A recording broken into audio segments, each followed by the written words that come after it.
تکبر خود کو افضل اور دوسروں کو حقیر جاننے کا نام ہے۔ رسول صلی اللہ علیہ وآلہ وسلم نے فرمایا، تکبر حق کی مخالفت اور لوگوں کو حقیر جاننے کا نام ہے۔ جس انسان کے دل میں تکبر پایا جائے اسے متکبر کہتے ہیں۔ اللہ تعالیٰ تکبر کرنے والوں کو پسند نہیں فرماتا۔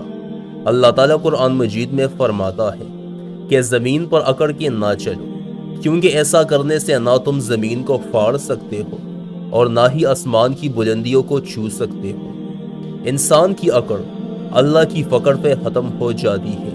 جو لوگ تکبر کرتے ہیں ان کو فرعون، نمرود وغیرہ کے انجام کا پتہ ہونا چاہیے کہ اللہ تعالیٰ متکبرین کو ہمیشہ کے لیے عبرت کا نشانہ بنا دیتے ہیں۔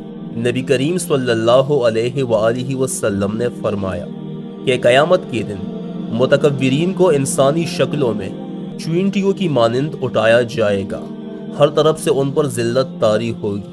انہیں جہنم کی بولس نامی کے تھانے کی طرف ہانکا جائے گا اور بہت بڑی آگ انہیں اپنے لپیٹ میں لے کر ان پر غالب آ جائے گی۔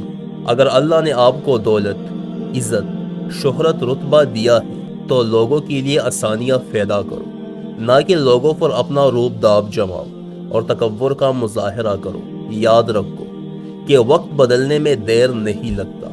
اگر آج تم آرام دہ بستر پر سوئے ہوئے ہو تو کل وہ اللہ تمہیں فٹ پاتھ پر بھی لا سکتا ہے، اور جسے تم حقیر سمجھتے ہو وہ اللہ اسے دے بھی سکتا ہے۔ اپنے ذہن میں موت کا منظر لاؤ کہ کیا اہمیت ہوگی میرے اس مال و دولت اور شہرت کا جب میں مر جاؤں گا۔ کہا جائے گا یہ غرور و تکبر کہ تم بالکل دوسروں کے محتاج بن جاؤ گے۔ مختصر یہ کہ متکبرین دنیا اور آخرت میں ذلیل و خوار ہوں گے۔ اللہ ہم سب کو تکبر سے بچائے، آمین۔